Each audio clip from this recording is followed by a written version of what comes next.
तुम मेरे कहे अल्फाज नहीं समझी तो अनकही बातें कैसे समझती? मुझे लगा था कि मैं कहूंगा कि इस बात को यहीं छोड़ दो तो तुम छोड़ दोगी, लेकिन तुमने नहीं छोड़। हालात भी तो ऐसे थे ना।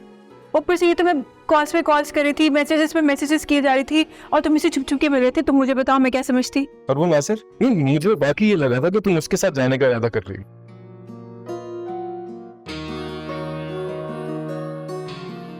हाँ सर, तो सिर्फ दोस्त था, कसम से, ट्रस्ट मी, कुछ भी नहीं था ऐसा बिल्कुल भी। लेकिन तो ये सच है कि जब मुझे ऐसा लगा कि तुम किसी और में इंटरेस्टेड हो और तुम मुझे छोड़ दोगे तो मेरी दोस्ती नासिर के साथ गहरी हो गई।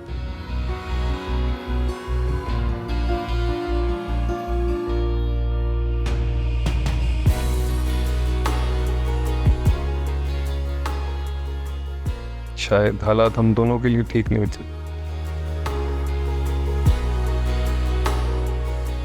तो हम दोनों का जज्बा सच्चा था, तो किस्मत ने हमें एक और मौका दिया।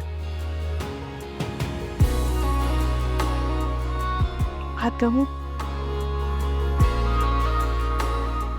इन 2 महीनों में जो मैंने तुम्हारे साथ गुजारे हैं, ऐसे लगता है कि मैं तुमसे सर जितनी ही नाराज क्यों ना हूँ, लेकिन मोहब्बत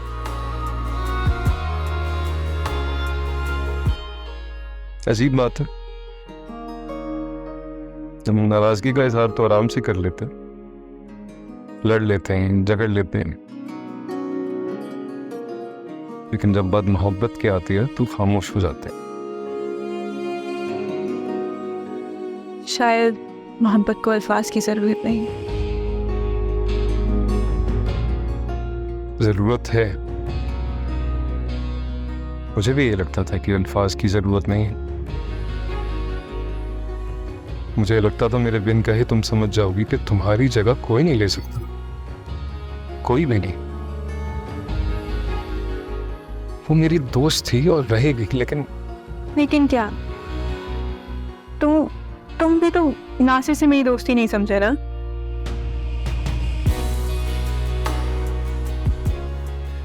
ठीक है रीम,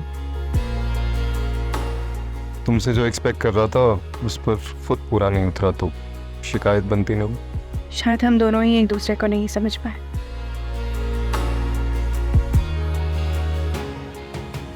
मुझे तुम्हें रोक लेना चाहिए था, तुम जा रही थी, तुम्हारा हाथ थाम लेना चाहिए था, तुम्हें रोक लेना चाहिए था। और अगर मैं आज जा रही होती तो क्या? तो तुम रोकते मुझे? ओ,